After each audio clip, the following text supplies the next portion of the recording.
Okey kelas. So sekarang kita nak bincangkan jawapan yang kamu dah jawab di bahagian komen. Okey, masih ada yang belum menjawab, tolong jawab dengan seberapa cepat yang boleh.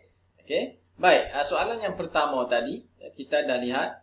Okey, soalan yang saya berikan ialah apakah yang dimaksudkan dengan gender. So kita rujuk pada buku teks, kita zoom sedikit.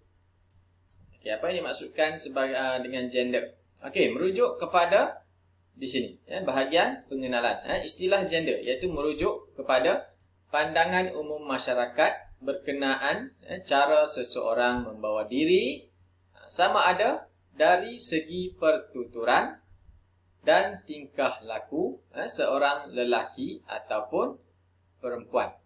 Okey, ini yang dikatakan maksud kepada gender.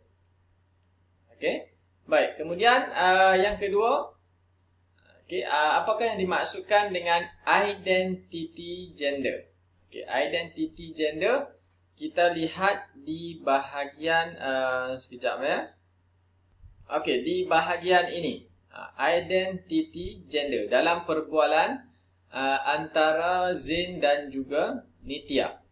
Okey. Nitya yang menyatakan tadi identity adalah merujuk tata cara yang memperlihatkan. Okay, saya zoom sedikit. Okey, merujuk kepada tata cara yang memperlihatkan aspek perwatakan, sikap, tingkah laku, hak serta tanggungjawab individu yang diterima oleh masyarakat.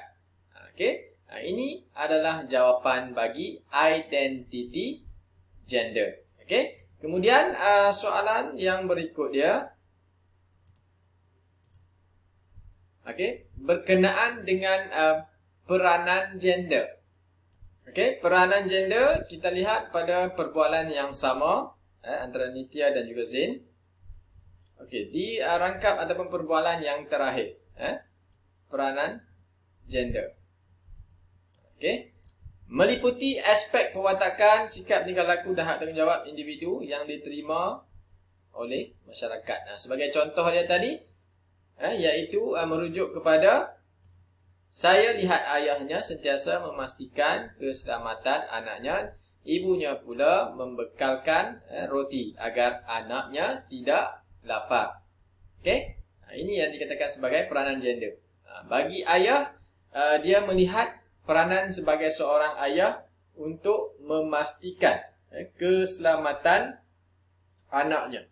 Manakala ibunya pula, peranan yang dimainkan oleh ibunya membekalkan makanan, memberi makanan kepada anaknya supaya tidak lapar. So kita dapat lihat perbezaan peranan yang dimainkan antara ayah dan juga ibunya. Ayah menjaga keselamatan, manakala ibunya pula memberi makanan kepada anaknya.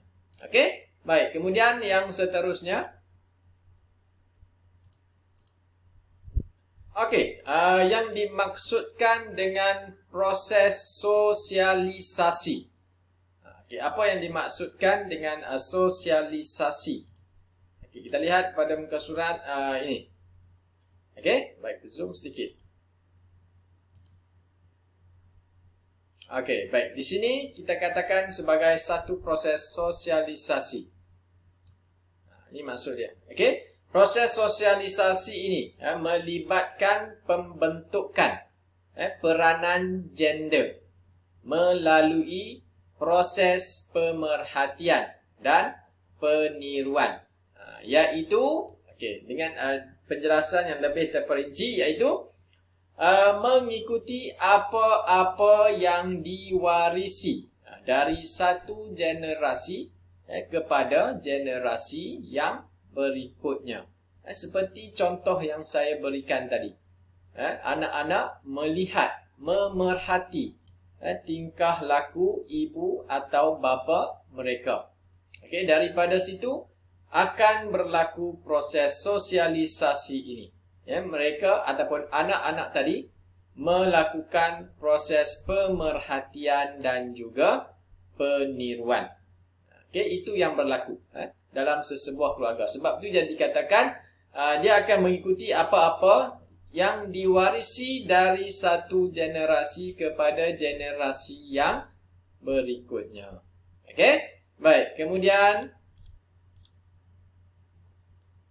yang seterusnya iaitu berkaitan dengan stereotype gender. Okey, stereotype gender. Okey, baik di sini. Kembali kepada petikan perbualan Nitya dan juga Zin. Okey. Melalui perbualan ini, stereotype gender bermaksud pandangan yang ditetapkan oleh masyarakat secara umum tentang ciri-ciri seseorang seperti jantina, ras ataupun budaya.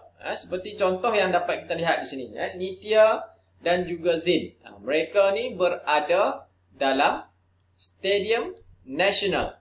Mereka nak menyaksikan perlawanan bola sepak. Kebiasaannya perlawanan bola sepak ini penontonnya penuh dengan gender lelaki, kebanyakannya. Okey, tetapi apabila dia melihat kepada gelagat-gelagat para penyokong, dia katakan apa? Ramai juga penyokong perempuan di sini. Saya sangkakan tidak ramai perempuan yang berminat dengan bola sepak. Itu yang dikatakan sebagai stereotype gender. Dia meletakkan sesuatu perkara itu kepada satu jenis gender saja.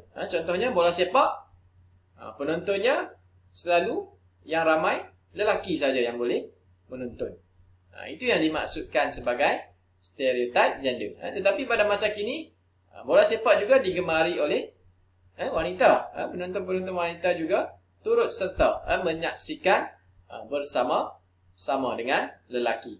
Okey? Dan ia dapat mengeratkan lagi hubungan, terutamanya hubungan kekeluargaan. Ibu, bapa, anak-anak boleh datang bersama-sama untuk menyaksikan perlawanan bola sepak. Ia tidak terhad kepada gender lelaki sahaja. Okey? Baik, kemudian soalan yang terakhir, saya minta kamu nyatakan contoh ataupun kes yang pernah kamu lihat ataupun pernah kamu alami sendiri yang berkaitan dengan diskriminasi gender. Okey, saya akan lihat jawapan kamu di bahagian komen. Okey, terima kasih.